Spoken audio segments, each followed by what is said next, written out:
Bonjour à toutes et bonjour à tous, bienvenue dans cette nouvelle vidéo. Aujourd'hui, on va voir quelques questions que vous m'avez envoyées par email, notamment sur le sujet de l'import-export et du e-commerce. Et c'est vrai que certaines questions m'ont quand même surprise, tout simplement parce qu'aujourd'hui, on a des outils en fait pour justement réussir à développer une activité dans l'import-export ou dans le e-commerce. Alors, la première question en fait qui revient assez souvent, c'est que vous me dites que vous n'avez pas les compétences. Je vous dirais que tout s'apprend dans la vie.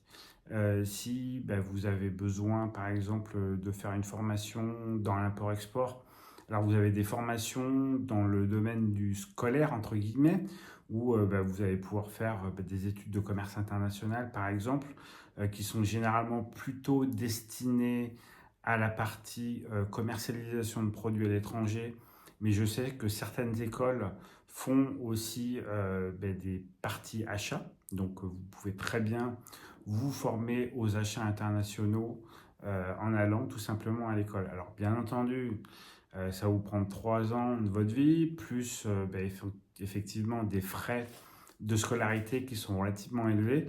Donc pour ça, vous avez d'autres options, notamment 90 jours pour réussir dans l'import-export, qui vous permet à un tarif très concurrentiel de pouvoir vous former et d'être accompagné en même temps.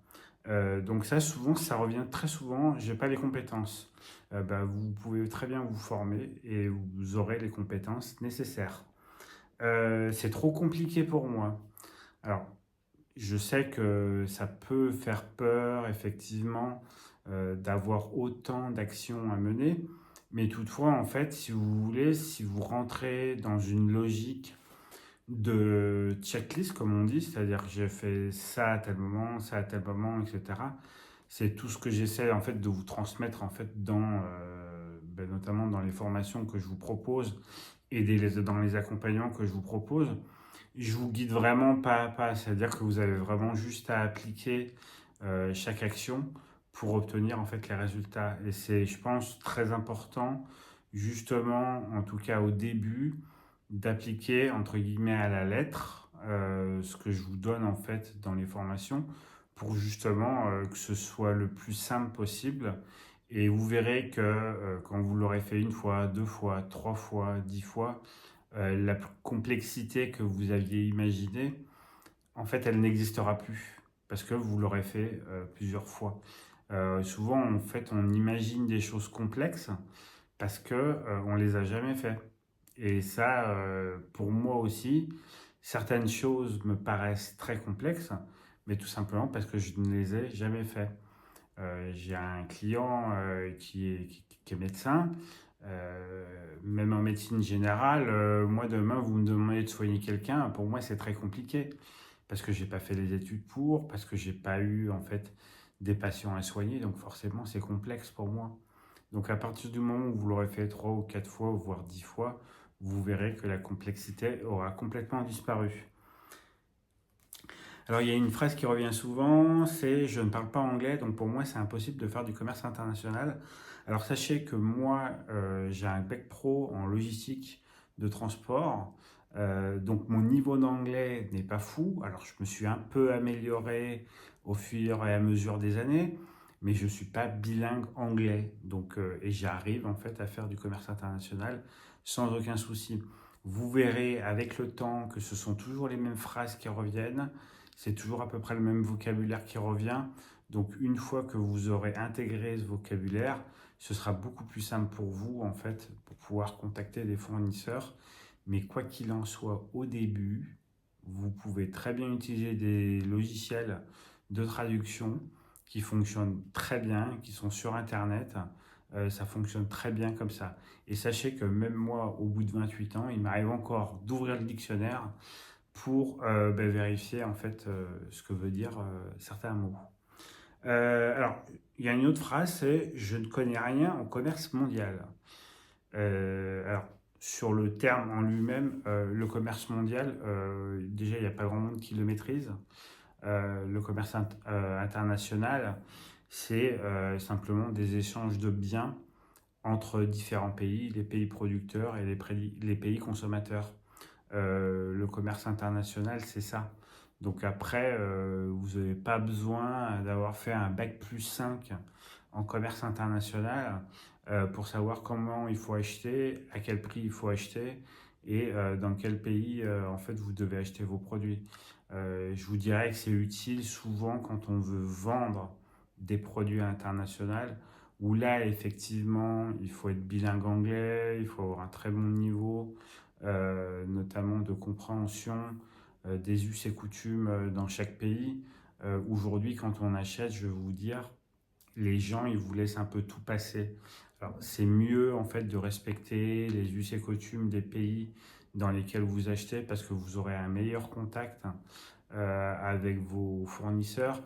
Et pour moi, il est primordial en fait d'avoir un très bon relationnel avec ses fournisseurs, notamment pour obtenir des meilleurs prix, notamment quand c'est possible d'avoir des meilleurs délais de fabrication en passant peut-être un peu devant les autres parce que le fournisseur vous aime bien.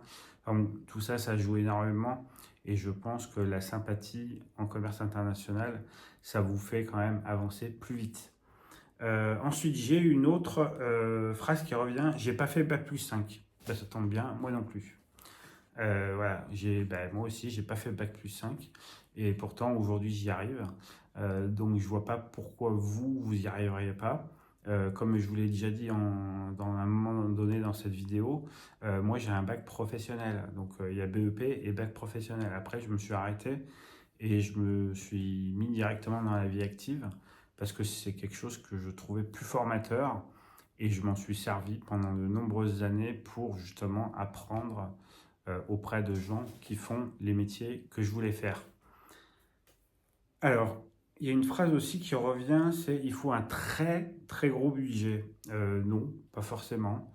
Puis ça dépend qu'est-ce qu'on met dans le gros budget. Je pense que la question du budget, c'est quelque chose qui est très, on va dire, spécifique. Parce que très gros budget, pour moi, c'est 1 million. Pour une autre personne, ça va être 10 000 euros. Pour une autre, ça va être 1 000 euros. Très gros budget, ça veut tout dire et rien dire. Je pense qu'il faut déjà calibrer votre projet et en fonction de votre projet, voir les moyens financiers qu'il faut mettre en face, quitte à, entre guillemets, réduire la voilure au début pour justement démarrer le projet. Si vous n'arrivez pas en fait à boucler le budget nécessaire pour lancer le projet que vous avez, voyez un peu plus bas, voyez éventuellement à passer par d'autres étapes pour justement obtenir le budget dont vous avez besoin. Mais c'est pas parce que vous n'avez pas le budget tout de suite qu'il faut mettre entre guillemets votre rêve entre guillemets dans une poubelle ou le mettre au placard. Je pense que souvent, et j'en ai déjà parlé dans une vidéo, on se dit faut que tout aille vite, faut que tout aille très vite, donc tous mes projets, faut que je les monte rapidement, que tout se fasse dans l'immédiat. Faut arrêter avec ça. La majorité des gros business que vous voyez aujourd'hui se sont construits sur des dizaines et des dizaines d'années. Il y a des marques, ça fait plus d'un siècle qu'elles existent. Il y a des marques qui ont 40 ans. En 40 ans, elles ont construit des empires. Ça se fait pas du jour au lendemain. Et ça, euh, je suis désolé pour vous, hein, mais en tout cas, les réussites éclairs, elles sont éclairs, mais ça va dans un sens comme dans l'autre. Donc faites très attention, prenez votre temps pour construire vos business, construire des fondations qui sont solides pour justement avoir une entreprise qui va durer sur le temps. Alors ensuite j'ai... Ah, celle-là elle est bien aussi, j'ai déjà un emploi. Oui, ben, c'est bien, ben, tant mieux, comme ça au moins vous avez une sécurité financière, mais rien ne vous empêche de justement construire un business dans l'import-export pour peut-être demain en fait, avoir entre guillemets peut-être un autre avenir ou peut-être pour ne plus dépendre de votre patron. Alors moi j'aime pas le terme de quitter la rat race.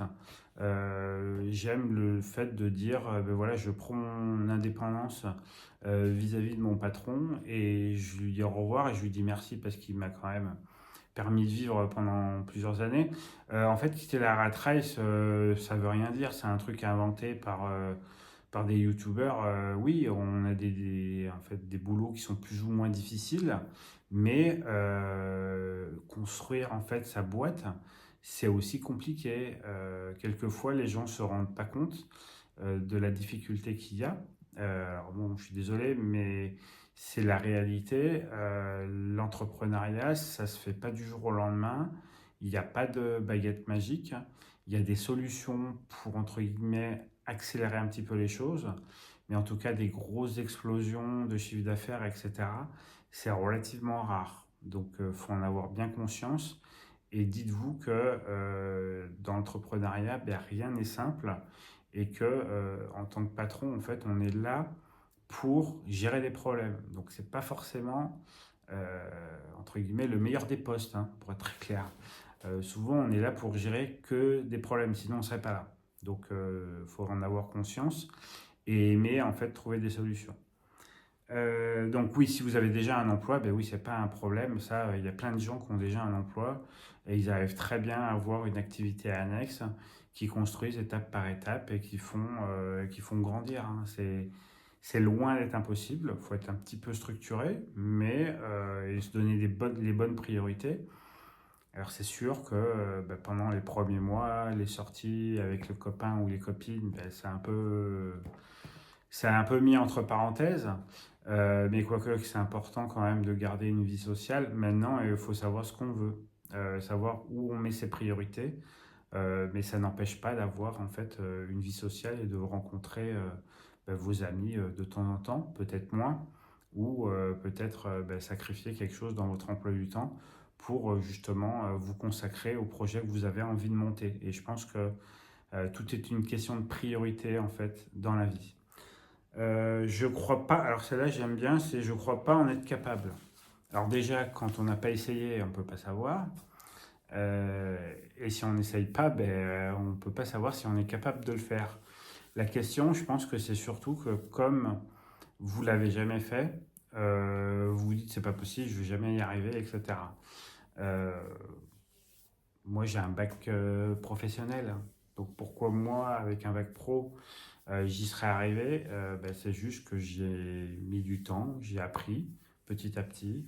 J'ai aussi eu la chance d'avoir des personnes qui ont bien voulu me transmettre en fait leurs connaissances. Et puis, ben, comme je vous le disais, j'avais énormément soif d'apprendre. Donc, je pense que si moi j'y suis arrivé, la majorité des gens peuvent y arriver. C'est juste une question de volonté et de priorité. Voilà. Alors, pour justement répondre à toutes ces personnes, moi, ce que je vous propose, en fait, c'est, alors pour les personnes intéressées, hein, c'est pas obligatoire, vous faites comme vous voulez. Moi, ce que je peux vous proposer, en fait, c'est déjà faire un bilan de vos compétences. Donc, c'est quelque chose qu'on va faire ensemble. Je vais vous créer un plan de formation personnalisé que vous pourrez suivre à votre rythme. Vous aurez aussi un suivi dès que vous en avez besoin de toutes les actions que vous devez mettre en place. Alors moi j'aime bien la régularité, j'aime bien, même si c'est pas une heure, même si c'est une demi-heure chaque semaine, vous faites un point régulier de toutes les actions que vous avez menées, c'est très important. Je peux aussi vous proposer mon aide sur les actions sur lesquelles vous rencontrez une difficulté. Alors, c'est une aide, c'est-à-dire que je le fais pour vous au début, et le but, c'est que ben, à terme, vous puissiez être indépendante ou indépendant sur cette activité-là, ou en tout cas sur cette action très précise. Je vous propose aussi un support par email et par messagerie instantanée. C'est-à-dire que généralement, vous m'envoyez un message sous 24 heures, grand maximum 48 heures, vous avez la réponse à votre question. Si c'est un peu trop compliqué à expliquer au téléphone, par message, je vous appelle, on en discute rapidement ou on en parle pendant ben, le rendez-vous qu'on a chaque semaine ensemble. Et puis aussi, je vous propose d'avoir accès à Essentiel Import, qui est en fait un logiciel qui, entre guillemets, vous permet de presque automatiser vos importations Vous avez juste à suivre chaque onglet pour que votre importation se passe bien. Voilà, si ça vous intéresse, vous avez un lien dans la description. Je vous ai fait un prix spécial valable seulement pendant quelques jours. Vous avez la date de fin dans la description en même temps. Donc si ça vous intéresse, alors c'est quelque chose qui est vraiment fait pour toutes les personnes qui justement, entre guillemets, se posaient toutes les questions qu'on a vues en fait en début de vidéo. Je pense qu'il y a un moment donné, c'est une question de décision. Et puis si on y met tout son cœur, il n'y a pas de raison que ça ne fonctionne pas. Donc moi, en tout cas, je serai là pour vous aider, être en support pour vous. Et sachez que vous pouvez compter sur moi. Voilà, en tout cas, je vous remercie d'avoir suivi cette vidéo. Si jamais ça vous a plu, n'hésitez pas à laisser un like. Si vous pensez que ça peut aider quelqu'un, n'hésitez pas à lui partager la vidéo. Et surtout, si vous n'êtes pas encore abonné, abonnez-vous. J'aimerais bien passer le cap des 1000 abonnés à la fin août. Voilà, en tout cas, je vous remercie. Je vous souhaite une très bonne journée, une très bonne soirée ou une très bonne nuit. Je vous dis à bientôt.